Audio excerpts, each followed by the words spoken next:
नमस्कार, आपका एक बार पुनः स्वागत है। तो हम बात कर रहे हैं डिफेंस के लिए मैथमेटिक्स सब्जेक्ट में और मैथ के सब्जेक्ट में हम देख रहे थे चैप्टर सेट्स के बारे में, सेट्स, रिलेशन और फंक्शंस। तो इसके इस चैप्टर में हमने कुछ पार्ट्स से डिस्कस किए थे, जिसमें सबसे पहले बात आई थी कि सेट्स क्या होते हैं, सब पढ़ लिया हमने ना। और लास्ट टॉपिक जो हमने डिस्कस किया था वो था कार्तीय गुणन। क्या पढ़ा था हमने? कार्तीय गुणन पढ़ा था। तो कार्तीय गुणन की जब बात की थी तो उसकी प्रॉपर्टीज जब हमने लिखी थी तो प्रॉपर्टीज क्या क्या थी तो उसकी हमने बात की थी। पहले तो कार्तीय गुणन क्या होता है वो हमने पढ़ा था, a into b, और जिसके अवयव किस रूप में थे? क्रमित युग्म के रूप में, x y के रूप में, such that for every x belongs to a and y belongs to b। ये हमने कार्तीय गुणन पढ़ा था। फिर इसके कुछ गुणधर्म पढ़े थे और इसका एक लास्ट गुणधर्म हमने इस रूप में देखा था, a गुणा b dash union c dash का डैश। तो इसका जो प्रॉपर्टी थी वो कुछ इस प्रकार थी, ध्यान दीजिए। ये प्रॉपर्टी जब हमने देखी थी आया था a into b, और यूनियन किस में चेंज हो जाता है? इंटरसेक्शन में, और फिर हो गया था a into c। ये प्रॉपर्टी याद रखने की आवश्यकता है, ठीक है। इसी प्रकार क्या पढ़ा था? a into b dash intersection c dash का डैश, और इसके लिए जो प्रॉपर्टी बनी थी वो क्या थी? a into b, और इंटरसेक्शन किस में चेंज होता है? यूनियन में, और यहाँ आ जाता है a into c। Last class में शायद यहाँ पे डैश नहीं लिया गया था, मतलब इनका समुच्चय के लिए जो प्रॉपर्टी थी उसमें डैश नहीं लिया गया, तो डैश के लिए प्रॉपर्टी है, डायरेक्ट नहीं है। यहाँ हमें डैश लगाने की आवश्यकता है, ठीक है। और उसका जो मान आएगा वो कुछ इस रूप में आएगा, ठीक है। चलिए, कल हम फिर बात कर रहे थे क्वेश्चंस के बारे में कि क्वेश्चंस इसके किस प्रकार सोल्व किए जाएं। तो ध्यान दीजिए, कुछ क्वेश्चंस की मैं बात करूंगा यहाँ पे, और उसके लिए हम देख रहे थे कि क्वेश्चंस किस प्रकार इस चैप्टर के। देखो, क्वेश्चन बहुत आसान है, इंटरेस्टिंग चैप्टर है, क्वेश्चंस भी आसान है। जैसे मैं बात करूं, यदि निम्न में से कौन सा समुच्चय रिक्त समुच्चय, एक क्वेश्चन दिया गया है, क्वेश्चन है निम्न में से कौन सा एक रिक्त समुच्चय है, एक रिक्त समुच्चय है। कल से कोशिश करते हैं, ये क्वेश्चन हमें लिखने की आवश्यकता नहीं होगी। कल से अगर प्रोजेक्टर के माध्यम से हम कोशिश करेंगे कि ये सभी क्वेश्चन आपको प्रोवाइड करा दिए जाएं बोर्ड पे, ताकि समय वेस्ट ना हो, ठीक है। तो हम बात करें निम्न में से कौन सा एक रिक्त समुच्चय, जिसमें ए ऑप्शन दिया गया है। ऑप्शन कुछ इस प्रकार है कि x सच दैट x एक वास्तविक संख्या है, x सच दैट x एक वास्तविक संख्या है, तथा x स्क्वायर माइनस 1 बराबर 0 है। ये पहला पार्ट है। दूसरा पार्ट दिया गया है x सच दैट x एक वास्तविक संख्या है, तथा दूसरा जो पार्ट है वो है हमारे पास x स्क्वायर प्लस 1 बराबर 0। और तीसरा जो पार्ट है वो कुछ इस प्रकार है, C part, x such that x एक वास्तविक संख्या है, और यहां दिया गया तथा 2x plus 3 is equal to 0। और चौथा जो पार्ट दिया गया d, वो दिया गया इनमें से कोई नहीं। तो बताइए, इसमें से कौन सा ऑप्शन ऐसा है जो इसके लिए सत्य साबित होगा? देखिए, अगर तुम पहले ऑप्शन की बात करते तो पहला ऑप्शन क्या दिया गया यहाँ पे कि x एक वास्तविक संख्या। पहले तो ये बताइए कौन सा नियम है? क्या ये समुच्चय के निरूपण का जो तरीका था, हमने दो तरीके पढ़े, कौन सा? एक तो था रोस्टर फॉर्म और एक था कौन सा? समुच्चय निर्माण विधि। तो बेसिकली समुच्चय निर्माण विधि है, ठीक है। पहला ऑप्शन क्या है? x एक वास्तविक संख्या तथा x स्क्वायर माइनस 1 बराबर 0। अगर तुम इस रिलेशन की बात करो तो यहाँ से हम निकाल सकते हैं x स्क्वायर बराबर 1, मतलब x बराबर कितना? Plus minus 1। और हम जानते हैं प्लस माइनस 1 सदैव वास्तविक संख्याएं होती हैं, मतलब इसमें जो अवयव आएंगे वो क्या कहेंगे? -1 और 1 आएगा। अगर इस पार्ट की बात करो तो यहाँ भी इस रिलेशन से जब मान निकालेंगे तो क्या आ जाएगा 2x + 3 बराबर 0, मतलब x बराबर कितना -3/2, मतलब ये भी एक वास्तविक संख्या है। तो ये ऑप्शन भी रिक्त समुच्चय नहीं है क्योंकि इसमें दो अवयव आ गए। ये भी एक रिक्त समुच्चय नहीं है क्योंकि इसमें x बराबर -3/2 आ गया। और इसका जो चौथा ऑप्शन है इसको भी अगर चाहो तो इनमें से कोई नहीं की जगह एक ऑप्शन ही लिख लो। चलिए अब देखते हैं बी ऑप्शन की जब बात की जाए तो बी ऑप्शन के बारे में जब सोचते हो तो x एक वास्तविक संख्या और x² + 1 बराबर 0, तो x² बराबर -1 जो कि सदैव असत्य होता है। मतलब असत्य का मतलब कि किसी भी संख्या का स्क्वायर कभी माइनस में नेगेटिव नहीं आता। मतलब ये भाग ऐसा जो काल्पनिक संख्याएं देगा, जबकि संख्याएं कैसी चीज थी वास्तविक। इसका मतलब इसमें कोई भी अवयव नहीं आएगा जिसको इस प्रकार दिखाएंगे या फिर इस प्रकार दिखाएंगे। मतलब ये ऑप्शन सत्य है जिसके बारे में हम कह सकते हैं कि एक रिक्त समुच्चय को प्रदर्शित करेगा। ठीक है, चलिए नेक्स्ट क्वेश्चन की जब बात करें तो ध्यान दीजिए।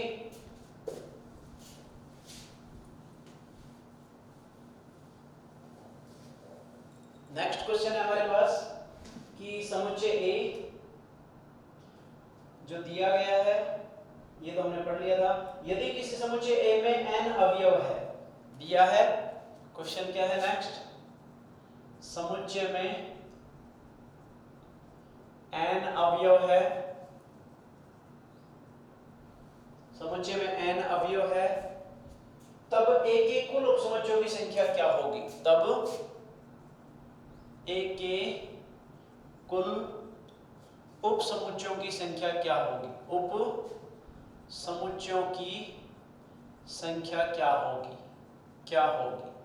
और इसमें दिया गया है पहला ऑप्शन ए n होगी, बी ऑप्शन 2 की पावर n होगी, सी ऑप्शन यहाँ पे जो दिया गया है वो क्या दिया गया है n स्क्वायर दिया गया है, और डी ऑप्शन दिया गया 2n। बताइए कौन सा होगा।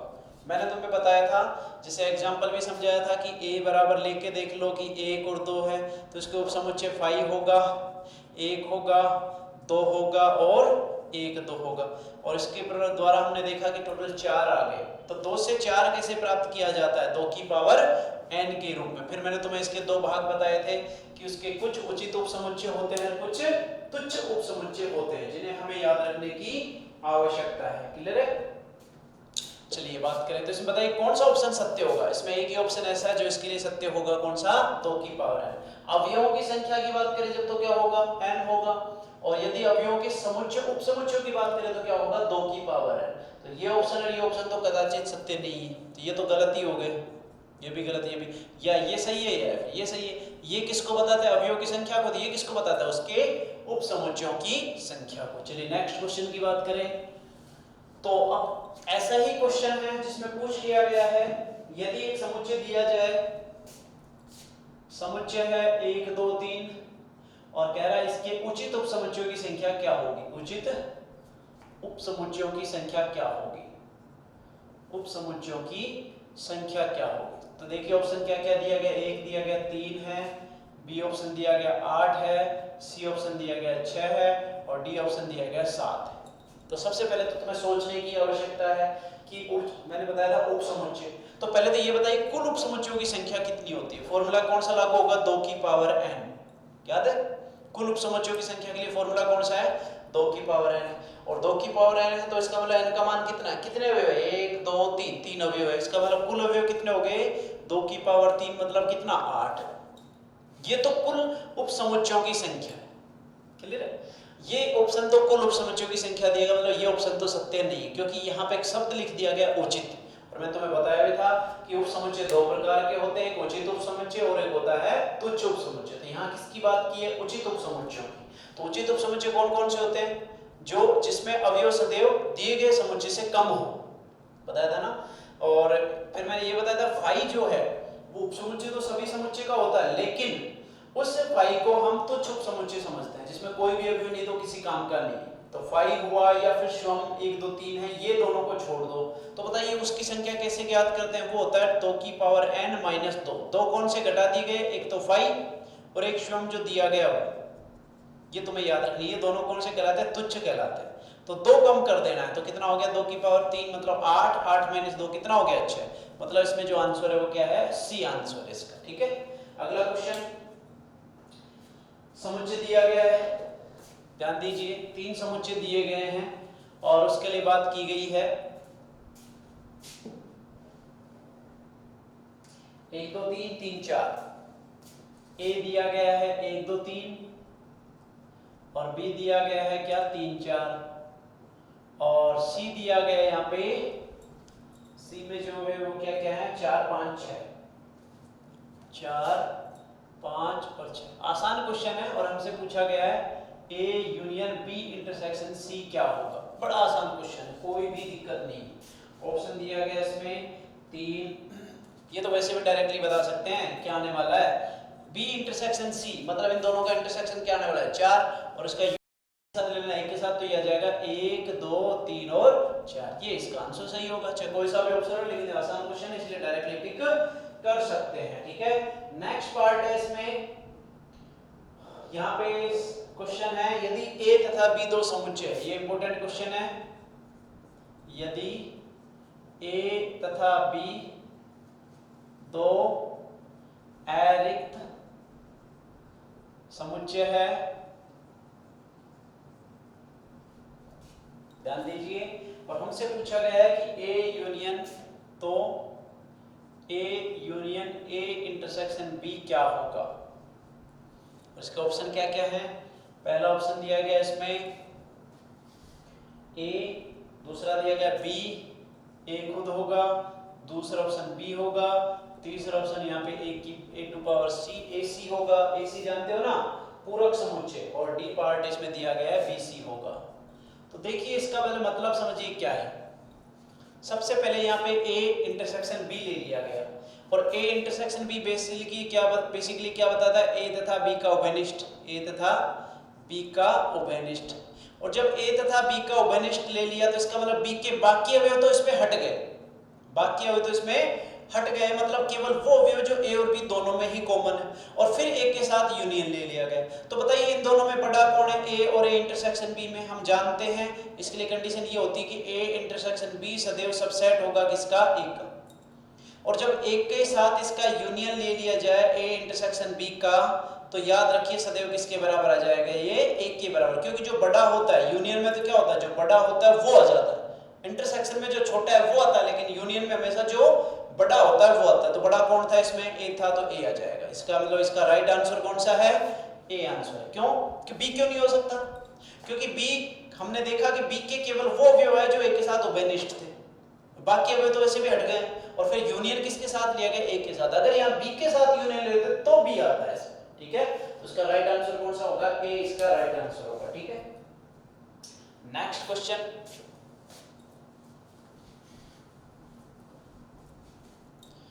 नेक्स्ट क्वेश्चन क्या है देखिए, ध्यान दीजिए। क्वेश्चन लिखा है यदि ए और बी दो समुच्चय है, यदि ए और बी दो समुच्चय है तो ए, और यहां पे लिखा है intersection A union B of C, नहीं इंटरसेक्शन, यहाँ पे भी साइन क्या है, इंटरसेक्शन का, ए इंटरसेक्शन बी सी मतलब पूरक समुच्चय। ठीक है, तो इसकी जब बात करें तो सबसे पहले बात करेंगे कि यहाँ पे इस क्वेश्चन में क्या दिया गया है, पहले इसको सोल्व करने की कोशिश करें। देखिए समझिए इसको कैसे लिखेंगे। सबसे पहले ये देखो कि सबसे पहले सी क्या करता है, डी मॉर्गन नियम लगा दो तो हो गया ए इंटरसेक्शन। इसमें डी मॉर्गन नियम कैसे लगाओगे, ए टू पावर सी, और इंटरसेक्शन हमेशा किसमें बदल जाता है, यूनियन में, और ये हो गया बी टू पावर सी मतलब बी सी। ठीक है, पूरक समुच्चय बी का। अब इसमें कौन सा बंटन नियम लगा दो, कौन सा नियम, पहले कौन सा लगाया, डी मॉर्गन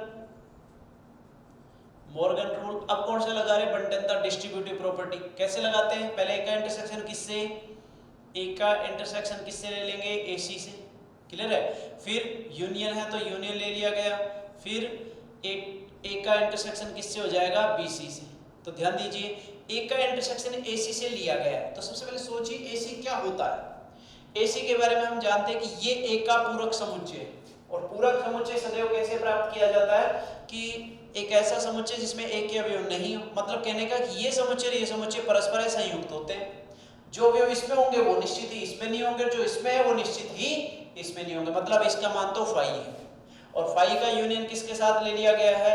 ए इंटरसेक्शन बी सी। तो बताइए इसका आंसर क्या आने वाला है? A intersection B C. और इसमें ऑप्शन क्या क्या दिए गए वो भी देख लो। पहला ऑप्शन दिया गया था इसमें ए ऑप्शन है, पहला ए था, दूसरा ऑप्शन इसमें बी था, तीसरा ऑप्शन इसमें फाई था, और चौथा ऑप्शन इसमें क्या था? ए इंटरसेक्शन बी सी था। तो इस प्रकार आंसर कौन सा सही हुआ? ए इंटरसेक्शन बी सी इसका आंसर सही हुआ। तो ये जो क्वेश्चन है तुम देख पा रहे हो कि सारे के सारे जो बेसिक कुछ गुणधर्म है उन्हीं पर आधारित है। हालांकि चैप्टर थोड़ा सा लेंथी चैप्टर माना जाता है, लेकिन इसके क्वेश्चन बड़े आसान है। अगर तुम्हें इसके पार्ट अगर आसानी से याद है तो कोई दिक्कत नहीं आनी है। बस तुम ये याद रखो कि किस प्रकार हमें सोल्व करना है, इसकी प्रॉपर्टीज है उनको याद रखते रहो, फिर कोई दिक्कत नहीं आनी है। ठीक है, नेक्स्ट क्वेश्चन क्या होगा ध्यान दीजिए। नेक्स्ट क्वेश्चन की हम बात करें तो लिखा है, एक क्वेश्चन है, ये थोड़ा इंपॉर्टेंट क्वेश्चन है, अच्छा क्वेश्चन है, देखने की भी आवश्यकता है। क्वेश्चन क्या है समझिए। क्वेश्चन लिखा है यहाँ पे,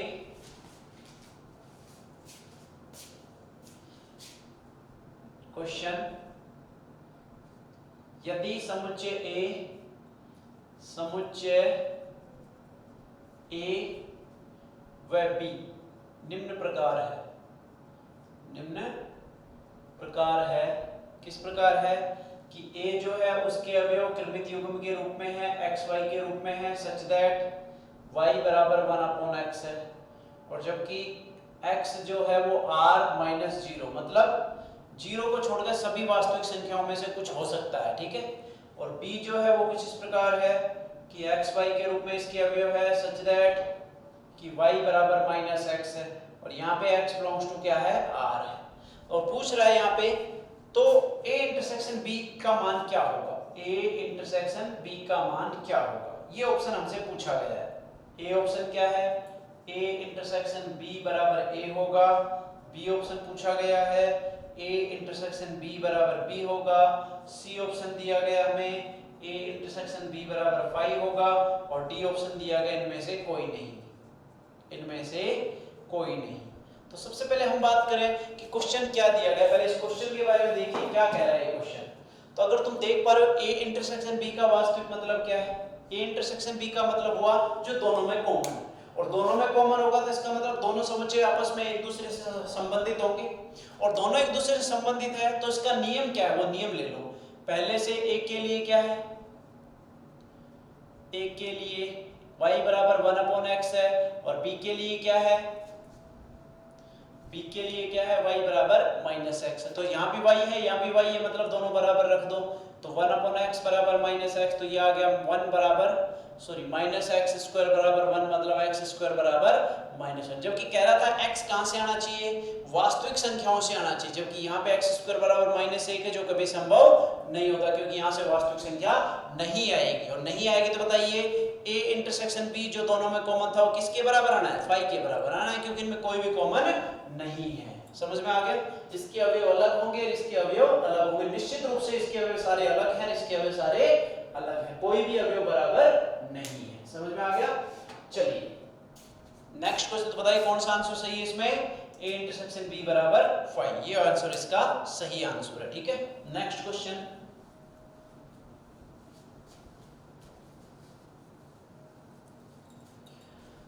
नेक्स्ट क्वेश्चन इसमें दिया गया है, ये क्वेश्चन भी इंपॉर्टेंट क्वेश्चन है, याद रखने की आवश्यकता है।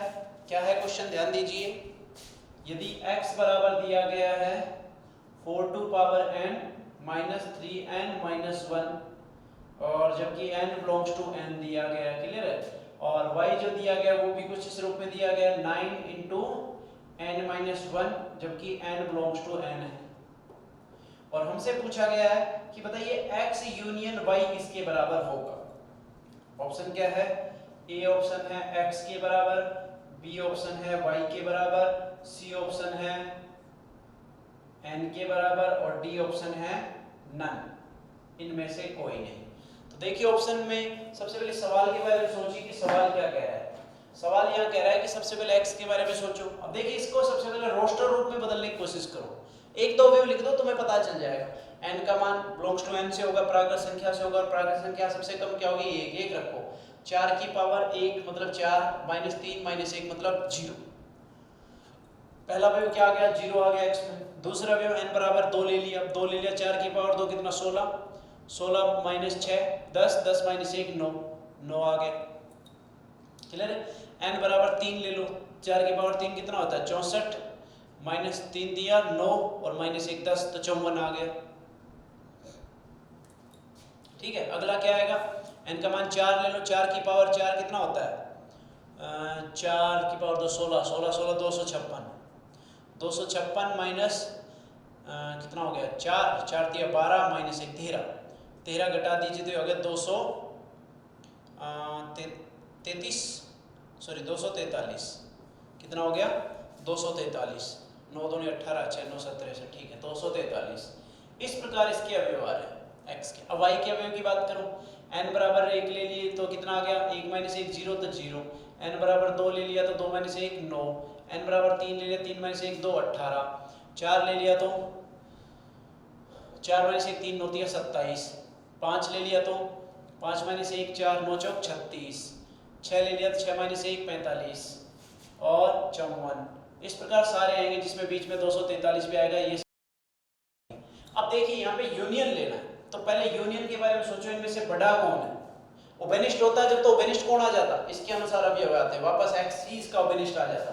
अगर इसमें पूछता x इंटरसेक्शन y तो देख पा रहे हो 0 आता, 9 आता, फिर क्या आ जाता 54 आ जाता, फिर 243 इस प्रकार आ जाता, तो ये वापस किसके बराबर है x के बराबर। लेकिन यहाँ पे तुमसे क्या पूछा गया है कि x यूनियन y क्या होगा, क्या पूछा गया है x यूनियन y क्या होगा। तो यूनियन लोगे तो यूनियन में हम जानते हैं जो बड़ा होता है वो आता है, और बड़ा कौन है y है, तो इसका आंसर सही क्या होगा y होगा, मतलब इसका बी आंसर सही है। अगर इंटरसेक्शन होता तो कौन सा होता, ए ऑप्शन इसका सही ऑप्शन होता। ठीक है, चलिए नेक्स्ट देखिए क्वेश्चन।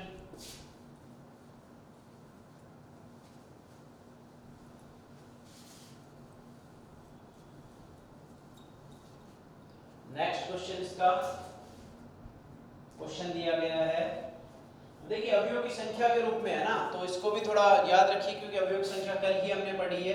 वैसे तो इसके क्वेश्चन बाद में करवाने थे, लेकिन जो क्वेश्चन आ रहा है उसी के हिसाब से करवा रहे हैं। ठीक है, जैसे NU में 700 है, NA में कितने दिए गए हैं 200 दिए गए हैं, NB में कितने दिए गए हैं 300 दिए गए हैं, और साथ में दिया गया है N of A intersection B, और इसमें कितने दिए गए 100, और हमसे पूछा गया है N ऑफ AC और यहाँ पे इंटरसेक्शन BC। तो सबसे पहले बात करते हैं इसका, अच्छा आंसर क्या क्या तरीका वो भी लिख लो। ए ऑप्शन दिया गया इसमें 400, बी ऑप्शन इसमें दिया गया है 600, सी ऑप्शन इसमें दिया गया कितना 300, और डी ऑप्शन इसमें दिया गया कितना 200। बताइए कौन सा आंसर इसका सही आंसर होगा। तो सबसे पहले हम सोचते हैं इसके बारे में कि कौन सा आंसर सही है, उसके लिए ध्यान दीजिए। पहले ये देखिए पूछा क्या गया है, पूछा गया है AC और इंटरसेक्शन BC। तो पहले बताइए AC इंटरसेक्शन BC को मैं क्या लिख सकता हूँ, डी मॉर्गन नियम से लिख सकता हूँ A union B to power C। ठीक है, यानी कि ये हो गया A यूनियन B का पूरक समुच्चय, और जिसको प्राप्त कैसे करते हैं U minus A union B, ऐसे प्राप्त करते हैं ना। तो सबसे पहले बात करते हैं कि यहाँ पे A यूनियन B क्या होगा, A यूनियन B क्या होगा। और अवयवों की संख्या की बात करें तो इसका इसको मैं लिख सकता हूँ number of elements in U minus number of elements in A union B। इस प्रकार डायरेक्टली इसका फॉर्मूला लगा सकते हैं। तो सबसे पहले हम बात करें कि इसमें A यूनियन B कैसे निकालें। A यूनियन B निकाला तो फॉर्मूला तुम जानते हो, फॉर्मूला क्या था डायरेक्टली बता भी रखा है, और इसका फॉर्मूला हम जानते हैं किस प्रकार लिखते हैं N of A union B बराबर N of A plus N of B minus N of A intersection B। कितना है Na का मान कितना दिया गया 200 प्लस NB का मान 300 माइनस 100, कितना हो गया 300 200 500, 500 माइनस 1 400, मतलब इसमें 400 है। तो इसमें कितने हैं 700 है, इसका मतलब मैं लिख सकता हूँ 700 में से कौन से कितने अवयव घटा दो 400 अवयव घटा दो, तो कितने बचे 300 अवयव बच गए। तो बताइए राइट आंसर कौन सा इसका, C is the right answer of this question. Okay, अब नेक्स्ट क्वेश्चन की बात करें तो नेक्स्ट क्वेश्चन क्या है, ध्यान दीजिए। यहाँ पे लिखा है यदि ABC तीन समुच्चय है तो यदि ए बी सी तीन समुच्चय है तो बड़ा आसान है, डायरेक्ट कभी कभी क्या है प्रमेय पर आधारित भी सवाल आ जाते हैं, जो इनके गुणधर्म हमने पढ़े ना वो उन पर भी आधारित सवाल आ जाते हैं। जैसे क्या है सवाल, ए बी सी तीन अरिक्त समुच्चय है, अरिक्त समुच्चय है तो ए इंटू बी क्या दिया गया है यूनियन सी क्या होगा। तो इसके लिए तो तुम जानते हो कार्तीय गुणन की प्रमेय है। पहले ऑप्शन देख लो क्या क्या है, ऑप्शन क्या क्या दे रखे हैं वो लिख लो। यहाँ पे ऑप्शन है A into B union A into C. B option है इसका A union B into A union C. Clear है। तीसरा ऑप्शन है सी ऑप्शन, वो है A into B intersection A into C. और चौथा ऑप्शन इसमें इनमें से कोई नहीं, इनमें से कोई नहीं। देखिए ध्यान दीजिए कैसे करें इस क्वेश्चन को। तो सबसे पहले सोचिए इसके बारे में कि वास्तव में क्वेश्चन क्या कहना चाह रहा है। देखो ये इसकी गुणधर्म है, इसका गुणधर्म है किसका, कार्तीय गुणन का। कैसे निकालते हैं, पहले एक का गुणा किससे कर देना है, बी से कर देना है, ठीक है। फिर बीच में जो साइन है वो लिख लीजिए, ये बंटनता का गुणधर्म है। और फिर क्या आ जाएगा, ए का गुणा किससे हो जाएगा, सी से हो जाएगा। देखिए कौन सा राइट आंसर है, A into B union A into C, ये राइट आंसर। तो इसका ए इज राइट आंसर। चलिए आज के लिए इतना ही, कल हम इसको प्रोजेक्टर की सहायता से ये क्वेश्चन तुम्हें दिखाएंगे, ठीक है। और फिर कोई डाउट होगा तो हम बात करेंगे, ठीक है। चलिए धन्यवाद।